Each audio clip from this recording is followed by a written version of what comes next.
esteemed members of the think tank, community and academia of Indonesia.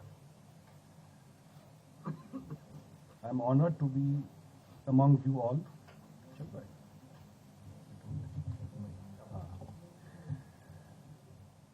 Leading a multi-party Indian parliamentary delegation to Indonesia and engaging on this vital discourse on combating terrorism, a challenge that transcends borders and demands a collective, resolute response. This delegation in front of you today includes parties both from ruling as well as opposition, parties from across the breadth and span of India, thus representing an unified and bipartisan voice of India, which is determined to defeat terrorism in all its form and manifestation. At the outset, allow me to place on record our sincere appreciation for the government of Indonesia and particularly President Prabowo for the clear statement condemning the terror attack in Pahalgaon in Jammu and Kashmir and for expressing solidarity with the people of India. He had stated that such atrocities are unjustifiable regardless of the motive, time, place or perpetrators. This is a strong source of strength for India. Yesterday our delegation had productive official meeting including with the Vice Chairman of Inter-Parliamentary Cooperation, the Chairperson of India-Indonesia Parliamentary Friendship Group, the Secretary General of ASEAN and the Vice Minister of Foreign Affairs of Indonesia. In all our interaction, the message from Indonesia was clear that unequivocal condemnation for act of terrorism and of a policy of zero tolerance for terrorism in India.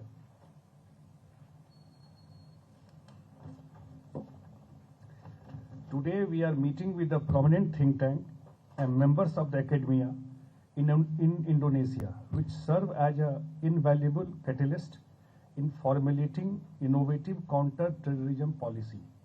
The purpose of this interaction is to brief India's point of view and our strategy to tackle the menace of terrorism, henceforth emanating from Pakistan. The terrorist attack in Jammu and Kashmir was carried out with nefarious design to disrupt normalcy and to provoke communal disharmony in India. Following the terrorist attack on April 22, India waited for 2 weeks for Pakistan to take action.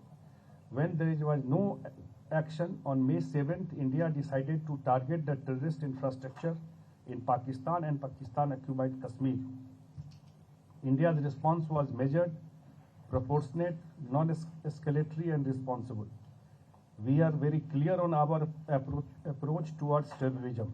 India, along with other countries like Indonesia, have a zero tolerance for terrorism. To implement this, India will not make any distinction hereafter between terrorists and the country that promotes them. We will not accept any nuclear blackmail. Those who shelter and promote terrorists cannot hide behind the so-called nuclear umbrella. Any further terrorist incidents will be met by India with resolute and decisive military action. Indonesia itself has been a victim of terrorism for many years. We have in our interaction sought support of Indonesia in defeating terrorism. Its backers, financiers and sponsors at all crucial international forum and intergovernmental organizations.